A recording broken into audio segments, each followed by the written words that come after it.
If you have an older parent, watch out for these back problems. When it comes to the spine, as we grow old, every part of our body grows old.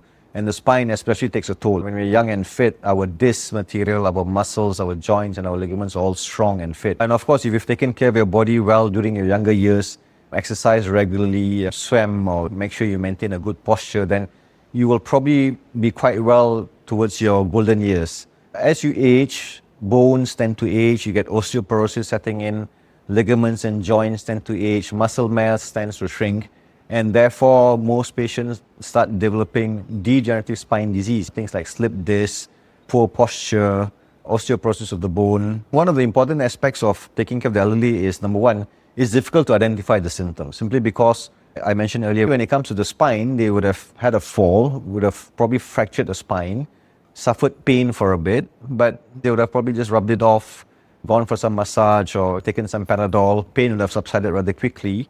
And over time, over a period of 2 to 3 weeks, you will see them developing progressive neurological symptoms. They have gait instability, they can't stand straight, they seem to be hunchback or hunched over. Then when we come to the hospital and we get an examination done and we find out that they actually have a spine fracture, or they had a spine fracture that may require some surgical treatment to correct it. Many patients come in with fractures of their spine because the bone density is less now, it's not as strong as before.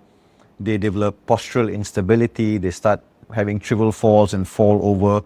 Unlike younger individuals, a fall may not necessarily result in a fracture, but in older individuals, a simple fall, for example, just tripping over your carpet in the house, can result in a very bad fracture of your spine.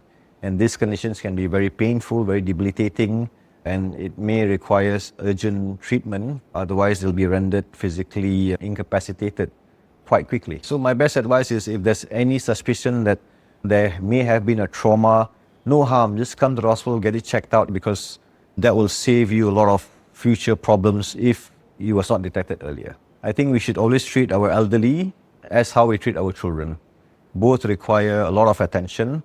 They no longer can take care of themselves well as how they were when they were young. And trivial injuries, which may seem trivial to us, may actually be harboring a very significant amount of problems without us realizing.